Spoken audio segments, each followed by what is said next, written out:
दोस्तों अगर आप भी केएल राहुल को एक शानदार खिलाड़ी मानते हैं और धोनी को भी, तो वीडियो को लाइक जरूर कीजिएगा। दोस्तों शतक जड़कर केएल राहुल ने अफ्रीका की सरजमी पर इतिहास ही रच दिया है। ऐसा रिकॉर्ड बना दिया है जो आज तक धोनी, कोहली, रोहित तक नहीं बना पाए। आखिरकार कैसे सिंगल हैंडेडली अफ्रीका की टीम के 2 टुकड़े करते हुए दोस्तों केएल राहुल ने आज अफ्रीकी सरजमी पर इतिहास रच दिया। उनकी नायाब पारी और उतने ही खास रिकॉर्ड्स का पूरा वीडियो आपको दिखाएंगे, जिन्हें देखकर रोहित, कोहली भी सलाम कर रहे हैं। लेकिन उससे पहले आप सभी का क्या मानना है? क्या केएल राहुल और रोहित शर्मा में से किसे टेस्ट टीम का कप्तान बनाकर रखना चाहिए? आपका जवाब नीचे कमेंट करके हमें बताना नहीं भूलिएगा। दोस्तों साउथ अफ्रीका का मैदान हो और टेस्ट सीरीज की बात हो तो हमेशा भारतीय टीम पर सवाल ही खड़े हुए हैं। आज तक यहां पर कोई टेस्ट सीरीज नहीं जीत पाए। बस धोनी के कार्यकाल में एक को ड्रॉ जरूर करा दिया था, लेकिन इस बार जब भारतीय क्रिकेट टीम मैदान में उतरी ना, तो सभी खिलाड़ियों की आंखों में जीत का जुनून दिख रहा था। लेकिन किसे पता था कि सब के सब फ्लॉप होंगे। दोस्तों आपको बता दें कि आंकड़े शर्मसार करने वाले थे। पहले दिन में हमारी बल्लेबाजी में रोहित 5 रन, गिल 2 रन, यशस्वी जायसवाल 17 रन पर आउट हो गए। हाँ, बीच में कोहली ने 38 और श्रेयस अय्यर ने 31 रन जरूर बनाए, लेकिन क्या ये पारियां एक अच्छा खासा टोटल बना पाती? कतई नहीं।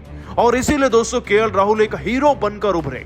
दोस्तों पहले दिन के खेल में इस जांबाज बल्लेबाज ने 70 रन की ताबड़तोड़ नाबाद पारी खेली और उसी पारी के दम पर भारत का जो स्कोर था वो उठकर 200 के करीब पहुंचा था। दोस्तों केएल राहुल का साथ देने वाला एक भी खिलाड़ी नहीं था। बस शार्दुल बीच में 24 रन बना गए थे, वरना कोई 8 रन, तो वहीं जसप्रीत बुमराह 1 रन, इस तरीके से खिलाड़ी आउट हो रहे थे। सिराज भी दोस्तों दूसरे दिन के खेल में 5 रन पर आउट हो गए। लेकिन दूसरे दिन में आज जो कर दिखाया है केएल राहुल ने, वो इतिहास में बहुत कम खिलाड़ी कर पाए हैं। दोस्तों कहते हैं कि साउथ अफ्रीका की सरजमी पर जितनी पिचेस हैं केवल इसी टीम के लिए बनाई जाती हैं और ऐसे बनाई जाती हैं कि केवल यही शतक लगा पाएं। लेकिन आज तो हमारे खिलाड़ी ने शतक जड़कर ना इतिहास रच दिया है। जी हां दोस्तों, आपको बता दें कि दूसरे दिन के खेल में केएल राहुल ने अपना शतक तो जड़ा ही, और यूं मत सोचिएगा कि केएल राहुल ने केवल ऐसे ही शतक लगाया सिंगल डबल रन लेकर। इन्होंने तो चौके व छक्के जड़े हैं। जी हां दोस्तों, रबाड़ा जैसे खतरनाक खिलाड़ी को भी छक्का जड़ा, कोटजी को भी छक्का लगाया और बड़े ही स्टाइल में इन्होंने अपना शतक भी पूरा कर लिया। दोस्तों केएल राहुल ने अपना शतक ना एक छक्के के साथ ही पूरा किया था और ये भारत से दूर उनका 7वां शतक बन गया है टेस्ट में। आप नाम तो लीजिए मैदान का, चाहे वो सिडनी हो, लॉर्ड्स हो, ओवल्स हो या फिर अब सेंचुरियन भी जोड़ लीजिएगा। हर जगह राहुल ने टेस्ट में अपने आप को साबित किया है और आज भी शतक जड़ा है। दोस्तों केएल राहुल के शतक ने भारत की कितनी मदद की, यहीं से अंदाजा लगा लीजिए कि हमारे 107 पर 5 विकेट थे और उसके बाद जो कुछ भी हुआ ना, वो केवल केएल राहुल के बल से हुआ, उनकी बल्लेबाजी से हुआ। इसलिए तारीफ तो उनकी बनती है और जरा उनके रिकॉर्ड तो सुन जाइए। दोस्तों आपको बता दें कि केएल राहुल ने साउथ अफ्रीका के इस सेंचुरियन के मैदान पर ना भारत की तरफ से सबसे ज्यादा रन लगा दिए एक पारी में टेस्ट मैचेस में। है ना कमाल का रिकॉर्ड, आज तो कोई कर ही नहीं पाया, ना रोहित, ना धोनी और ना ही विराट कोहली। वाकई में दोस्तों शतक आपके कितने हो मायने नहीं रखता जब आप टीम को ना बचा पाए। लेकिन केएल राहुल ने आज वो कर दिखाया है जो रोहित, कोहली भी इस मैच में होकर नहीं कर पाए, इतने लंबे ब्रेक के बावजूद भी। इनफैक्ट केएल राहुल तो कप्तानी भी कर रहे थे और इसी शतक के साथ केएल राहुल के टेस्ट मैचेस में 8 शतक भी हो गए हैं। दोस्तों राहुल यूं ही नहीं नंबर 1 कहे जाते टेस्ट मैचेस में। दोस्तों जब जबरदस्त बल्लेबाजी कर रहे थे केएल राहुल, तो उन्हें रोकने के लिए अफ्रीकी गेंदबाज मार्को जेनसन ने बेईमानी का रास्ता अपनाते हुए उनको जब गेंद दे मारी तो चोटिल हो गए थे केएल राहुल। लेकिन फिर अपने ही अंदाज में धोनी की तरह ऐसा मुंहतोड़ जवाब दिया है जिसे मार्को जेनसन पूरी सीरीज के दौरान नहीं भूल पाएंगे। केएल राहुल और उनके द्वारा दिए गए इस खतरनाक जवाब का वीडियो आपको दिखाएंगे, लेकिन उससे पहले आप सभी का क्या मानना है? केएल राहुल और एमएस धोनी में बेहतर खिलाड़ी कौन है? नीचे कमेंट करके बताना बिल्कुल नहीं भूलिएगा। दोस्तों वनडे के बाद टेस्ट सीरीज पर फतेह पाने के लिए भारतीय क्रिकेट टीम सेंचुरियन के मैदान में उतर चुकी है।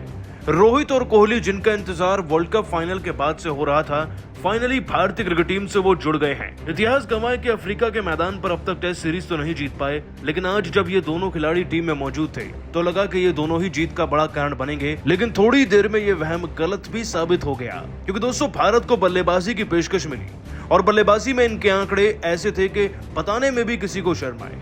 दोस्तों रोहित शर्मा खुद 14 गेंदों में 5 रन बनाकर आउट हुए।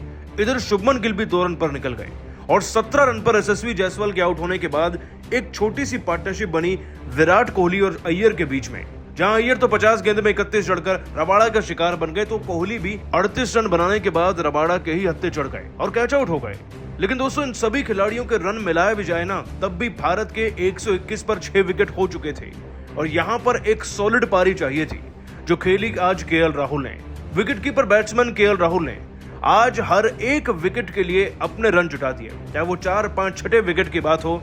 मैदान में से कई खिलाड़ी बाहर गए लेकिन राहुल टिके रहे। दोस्तों, केएल राहुल ने अपनी पारी में 105 गेंदों में आज निडर होकर 10 चौके भी लगाए, 2 छक्के भी जड़े और 70 के शानदार स्ट्राइक रेट से पूरे 70 रन भी बनाकर गए। लेकिन केएल राहुल की इसी शानदार पारी के दौरान एक ऐसा वाक्य भी आया जब अफ्रीकी गेंदबाज मार्को जेनसन ने उन्हें गंभीर तरीके से चोटिल करना चाहा। दोस्तों, आपको बता दें कि पूरा वाक्य पारी के 45वें ओवर का है। वैसे तो इस पूरे ओवर में कुछ खास हुआ नहीं था, लेकिन दोस्तों इस गेंदबाज ने फिर केएल राहुल को अलग तरीके से आउट करने का तरीका ढूंढा। दोस्तों, इन्होंने केएल राहुल को बाउंसर्स मारना शुरू कर दिया और एक गेंद जाकर लगती है सीधा केएल राहुल के गले पर, जिसके बाद मैच को तो रोका जाता ही है, साथ ही ये खिलाड़ी अपशब्द भी कहने लगता है। केएल राहुल इतने गंभीर तरीके से चोटिल हुए कि मैदान के बाहर से फिजियोथेरेपिस्ट को आना पड़ा उनके गले पर सेक लगाने के लिए। लेकिन दोस्तों, केएल राहुल का जिगरा भी फौलादी है। चोट लगने के बावजूद भी बल्लेबाजी करते रहे और फिर तो ऐसा जवाब दिया ना मार्को जेनसन को जिसे भूल नहीं पाएगा ये खिलाड़ी। दोस्तों, मार्को जेनसन ने अगली गेंद को ऑफ स्टंप को टारगेट करते हुए डाला, लेकिन केएल राहुल इस वक्त पर उनके कदम पड़ चुके थे। उन्होंने एक्स्ट्रा कवर की तरफ से इस तरीके से शॉट को खेला कि गेंद कोहली की रफ्तार से दूसरे स्टैंड में जाकर गिरी और एक शानदार छक्का हो चुका था। दोस्तों, इस शॉट को देखने के बाद मार्को जेनसन ने मुड़कर नहीं देखा और उनकी गर्दन नीचे रही। वो जानते थे कि केएल राहुल ने उन्हें किस बात का मुंहतोड़ जवाब दिया है। खैर, कुछ ऐसे ही केएल राहुल ने अपनी पारी को आगे बढ़ाते हुए अपना 50 भी पूरा किया और 70 रन भी बनाए। बहुत खिलाड़ी मैदान में आए और चले गए, लेकिन केएल राहुल निडर होकर बल्लेबाजी करते रहे और दिग्गजों का कहना है कि ये जो इनिंग है ये शतक से ज्यादा है। दोस्तों, पहले दिन के खेल में 70 रन की नाबाद पारी खेलकर भारत की इज्जत बचाकर केएल राहुल ने अपने बयान में रोहित और कोहली, साथ ही धोनी को भी याद कर कुछ ऐसा कहा ना कि सुनकर आप भी भावुक हो जाएंगे। आखिरकार अफ्रीका की टीम के खिलाफ इस ऐतिहासिक टेस्ट मैच को जीतने के लिए केएल राहुल ने इस लगभग शतकीय पारी को लगाकर 200 दिग्गजों पे क्या कहा, उनके बयान का पूरा वीडियो आपको दिखाने जा रहे हैं। लेकिन उससे पहले आप सभी का क्या मानना है? केएल राहुल, रोहित शर्मा और एमएस धोनी में सबसे बेहतर विकेटकीपर बैट्समैन कौन है? नीचे कमेंट करके बताइएगा। दोस्तों, साउथ अफ्रीका के खिलाफ अपनी पहली टेस्ट सीरीज की जीत की तलाश में आज भारतीय क्रिकेट टीम सेंचुरियन के मैदान पर उतर चुकी है। आपको बता दें कि इतिहास में ऐसा एक बार नहीं हुआ जब हम यहाँ पर टेस्ट मैचेस जीते हों। केवल धोनी इकलौते ऐसे कप्तान थे जो टेस्ट सीरीज को ड्रॉ करा पाए थे। खैर दोस्तों, सीरीज शुरू होती है।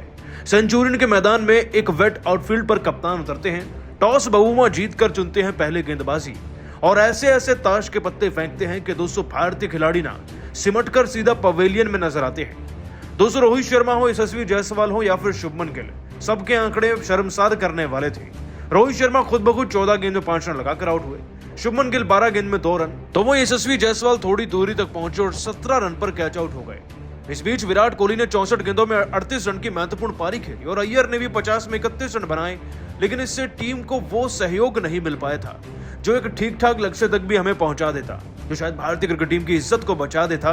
क्योंकि दोस्तों, इन सब के आउट होते हुए भारत 121 पर ही 6 विकेट गंवा चुका था और 2 सेशन भी पूरे नहीं हुए थे। लेकिन फिर तभी आती है केएल राहुल की ऐतिहासिक पारी। दोस्तों, केएल राहुल जो अपने आप को एक बेहतरीन टेस्ट प्लेयर के रूप में हर एक प्रारूप में साबित कर चुके हैं, आज फिर से चमकते हुए नजर आए।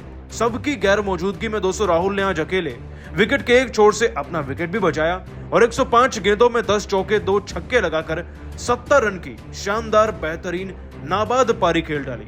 और इसी पारी के बल पर भारत का स्कोर उठकर 208 तक पहुंचा है पहले दिन के खेल के अंत में।